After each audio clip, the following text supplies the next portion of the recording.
Hello everyone, कैसे हैं आप सभी। राधे राधे। मैं ना आपको एक फ़नी सी बात बताऊं। मेरे घर में ना मगध के लड्डू सबको बहुत पसंद है, मुझे नहीं पसंद।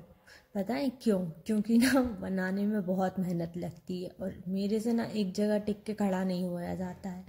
और बेसन भूनने के लिए ना आपको कम से कम आधे घंटे से पौन घंटे एक ही जगह खड़े रह के उसको चलाना पड़ता है कंटिन्यूअसली, और मैं बहुत बोर हो जाती हूँ।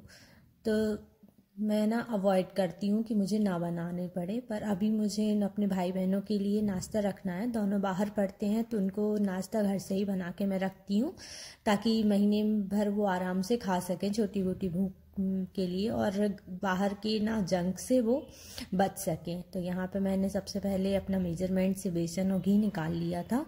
मैंने एक कटोरे से मेजर किया है सब सामान, 2 कटोरे बेसन लिया है और सेम कटोरे से आधे कटोरे से थोड़ा सा ज़्यादा घी लिया है।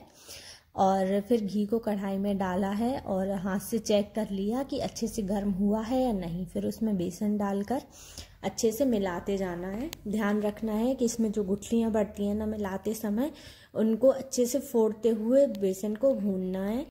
भूनते समय बेसन में कोई भी गांठ नहीं होना चाहिए, क्योंकि ये बेसन आप छान नहीं सकते कि आपकी वो गांठ निकल जाए, क्योंकि इसमें घी ज़्यादा यूज़ कर रहे हैं इसीलिए। तो इसको आपको ध्यान रखना है कि एकदम से जो गांठ वगैरह रहती हैं उनको फोड़ते हुए बिल्कुल सिम आंच में धीमे धीमे इसको चलाते हुए सेकना है, जिससे बेसन अच्छे से सिक जाए, ज़रा सा भी कच्चा ना रहे। मैंने जब इसको पहली बार बनाया था ना, तो मैंने डर की वजह से बेसन को थोड़ा सा ज़्यादा ही सेक दिया था, जिससे उसका टेस्ट अच्छा नहीं आया था। तो आप ध्यान रखें कि बेसन को एकदम ज़्यादा नहीं भूनना है और इसको धीमी आंच पे ही भूनना है। तेज़ आंच में बेसन जल जाता है। और यहाँ मैंने थक गई थी तो मैंने मम्मी को बुला लिया। आप भी किसी दूसरे की हेल्प ले सकते हैं, क्योंकि अगर आप ज़्यादा बेसन का बना रहे हैं और अगर आप थोड़े से बेसन का बनाएंगे तो आपको जल्दी जल्दी बन जाता है। आप देख सकते हैं यहाँ बेसन हल्का सा लूज़ होना शुरू हो गया है, एकदम चिकना सा भी होने लगा है। तो आपको ना इसको इस कंडीशन पे तेज़ तेज़ चलाते हुए ही भूनना है, आपको इसको छोड़ना नहीं है, नहीं तो नीचे से बेसन कढ़ाई में लग जाएगा। और जैसे जैसे आपका बेसन भुनना शुरू हो जाएगा ना, तो एक अच्छी सी खुशबू आने लगेगी और ये बेसन पतला होने लगेगा। अब पहले के कंपैरिजन में थोड़ा सा ज़्यादा पतला होने लगेगा। आप देख सकते हैं बेसन यहाँ चिकना हो गया है, और जब बेसन में ऊपर से हल्के हल्के से एयर बबल्स आने लगे तो आप समझ जाइएगा कि आपका बेसन भुन चुका है। या फिर बेसन का कलर भी चेंज हो सकता है। आप खुशबू से भी समझ सकते हैं कि बेसन पूरी तरीके से सिक गया है या नहीं। जब आपका बेसन सिक जाए तो उसमें आप थोड़ा सा दूध डालें। दूध से ना बेसन का रवा बहुत अच्छा आता है। आप पानी भी डाल सकते हैं, पर पानी से ना टेस्ट अच्छा नहीं आता है। मैंने यहाँ आधी कटोरी दूध लिया है, और आप इसमें है ना धीमे धीमे करके दूध डालें और कंटिन्यूअसली चलाते जाएं, ताकि सारे बेसन का रवा एकदम अच्छे से दानेदार बनकर तैयार हो। आप देख सकते हैं इसको मैं कंटिन्यूअसली चलाती जा रही हूँ। दूध को अच्छे से पूरे बेसन के साथ मिला दिया है, और यहाँ आपको रवा भी दिख रहा है कि बेसन में कितना अच्छा रवा बनके तैयार हुआ है। अब इस बेसन को आपको कढ़ाई में नहीं छोड़ना है, क्योंकि कढ़ाई में छोड़ने से ये थोड़ा सा ज़्यादा सिक जाता है, इसलिए आपको इसमें चलाकर कढ़ाई से हटा के एक थाली में निकाल लेना है। और जब आप थाली में बेसन निकालें तो ध्यान रखें इसमें एक साथ इकट्ठा ना रखे रहने दें, ताकि बेसन और अंदर से ना सिक जाए, जल्दी से ठंडा हो जाए। इसलिए आपको थाली में इसको अच्छे से फैला देना है इक्वली, ताकि और हवा में, पंखे की हवा में रख देना, ताकि बेसन और ज़्यादा ना भून पाए और अच्छे से सिक जाए। और इसको फैलाने के बाद इसको हवा में ज़रूर रखें। तब तक आप अपनी उसी कढ़ाई में बूरे की तैयारी कर लें। मैं इसके लड्डू शक्कर से नहीं, बूरे से बना रही हूँ। बूरा भी शक्कर का ही बनता है, पर वो खाने में नुकसान नहीं करता है और बच्चे भी उसको अच्छे से खा सकते हैं। तो मैं यहाँ 2 कटोरे का ले रही हूँ। वैसे तो 1 कटोरे में बन जाएगा, पर मुझे इसको स्टोर भी करना है, इसलिए मैं 2 कटोरे शक्कर का बूरा बना रही हूँ उसी कटोरे से। और इसमें ना पानी बिल्कुल कम डलता है, आधी कटोरी के समथिंग पानी डलेगा। मैंने यहाँ तीनों चीज़ें सेम कटोरे से ही मेजर की हैं। आप देख सकते हैं घी वाले कटोरे से ही मैंने शक्कर का मेज़रमेंट लिया है, क्योंकि इसमें थोड़ी सा बाद में घी भी डालना होता है, जिससे कि आपका बूरा एकदम सॉफ्ट बनता है, कड़क नहीं होता है। और अगर इस तरीके से आप बूरा बनाएंगे तो उसको पीसने के लिए आपको मिक्सर का यूज़ भी नहीं करना पड़ेगा, एकदम सॉफ्ट बूरा बन के तैयार हो जाएगा।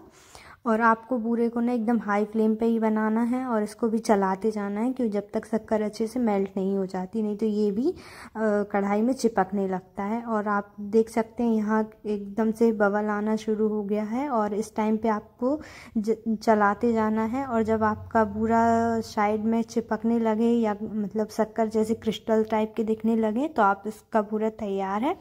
उस टाइम पे आप गैस बंद कर दीजिए। जैसे कि यहाँ पे आप देख सकते हैं इसने जमना शुरू कर दिया है। इस टाइम पे आपको चलाते जाना है गैस बंद करके। इसको जैसे जैसे ये ठंडा होता जाएगा ना वैसे गाढ़ा होता जाएगा। और इसमें जो इस टाइम आपको इसको गर्म गैस से हटाकर नीचे रखकर कंटिन्यूसली चलाते जाना है, क्योंकि इसी टाइम आपको अच्छे से जितना अच्छे से आप चलाएंगे तो आपका बूरा उतना ही सॉफ्ट बनेगा। अगर आप इस टाइम इसको छोड़ देंगे तो एकदम हार्ड बनेगा। आप देख सकते हैं यहाँ इस टाइम बहुत मेहनत भी लगती है चलाने में, तो मैंने मम्मी को फिर से बुला लिया कि आप ही बनाओ, मेरे से नहीं हो रहा है। फिर मम्मी ने उसको साफ़ किया। और इस टाइप का आपको एक चमचा लेना है या फिर आप किसी ग्लास या लोटी से कटोरी से भी इस तरीके से इसको कर सकते हैं। इससे आपको ना ग्राइंडर की ज़रूरत नहीं पड़ेगी। यहाँ फैला भी दिया उन्होंने। फिर इसको आपको तुरंत छान लेना है गरम गरम ही। बस ध्यान रखें अपना हाथ ना जला लें, क्योंकि इस टाइम पे कढ़ाई भी और बूरा दोनों चीज़ें गर्म है। फिर आपको ना इस टाइम का कुछ भी भारी बर्तन से इसको छन्नी में ही हिला देना है, ताकि जो भी इसके बड़े बड़े गुठले हैं वो सारे फूट जाएंगे। और बूरा जब बिल्कुल अच्छे से ठंडा हो जाए ना तभी आप इसमें बेसन डालिएगा, नहीं तो वो मेल्ट हो जाएगा। मैंने यहाँ बूरा बचा लिया था क्योंकि मैंने थोड़ा सा ज़्यादा बनाया था। फिर इसमें बेसन भुना हुआ जो आपने अभी भून के रखा था वही बेसन डाल के अच्छे से मिलाना है, बिल्कुल एकदम जिससे बूरा और बेसन एक साथ अच्छे से मिल जाए। अपने दोनों हाथों से मिलाते जाना है। इस टाइम पे मेरी मम्मी आके बार बार इन्वेस्टिगेशन कर रही थी कि कैसा मिला रही हूँ, अच्छे से बन रहा है या नहीं बन रहा है। उनको थोड़ा सा बूरा कम लगा तो उन्होंने थोड़ा सा और डाल दिया। आपको बस 1.5 कटोरे शक्कर का बूरा ही इनफ होगा, बहुत अच्छे से हो जाएगा। फिर इसको अच्छे से मिलाना है और देख सकते हैं कितना अच्छा दानेदार बन के तैयार हुआ है। बस आपको इसमें अब लड्डू बना लेना है इसके। मेरी मम्मी से ना लड्डू बनते नहीं, उनके हाथ दर्द होने लगते हैं, तो लड्डू वगैरह का सारा काम मैं ही करती हूँ। वो पूरा मिक्सचर तैयार कर देती हैं और मैं ना उसको जल्दी जल्दी से गोल गोल कर देती हूँ। अब देखिए कितने अच्छे गोल गोल लड्डू तैयार हुए हैं। उन्होंने भी ट्राई किया पर उनसे बना नहीं। अब देखते हैं जिनके लिए इतनी मेहनत कर रही हूँ उनको पसंद आते हैं या नहीं। यहाँ मेरी मम्मी हेल्प करती जा रही थी मेरी, जो कुछ भी उनको लम्स वगैरह दिख रहे थे उनको फोड़ती जा रही थी, क्योंकि बेसन ठंडा होने के साथ साथ जमता भी जाता है। अगर आपको वीडियो पसंद आई हो तो लाइक कर दीजिएगा और एक प्यारा सा कॉमेंट। इसी तरीके की और रेसिपीज़ के लिए आप मेरे चैनल को सब्सक्राइब भी कर सकते हैं। मैं यहाँ लड्डू बिल्कुल पारंपरिक तरीके से बना रही हूँ, तो बताइएगा कैसी लगते हैं। ये मेरी नानी और दादी की रेसिपी है। तो मेरे लड्डू बनकर तैयार हो गए थे, बहुत मेहनत लगी थी, कम से कम 1 घंटा लगा था। Thank you for watching.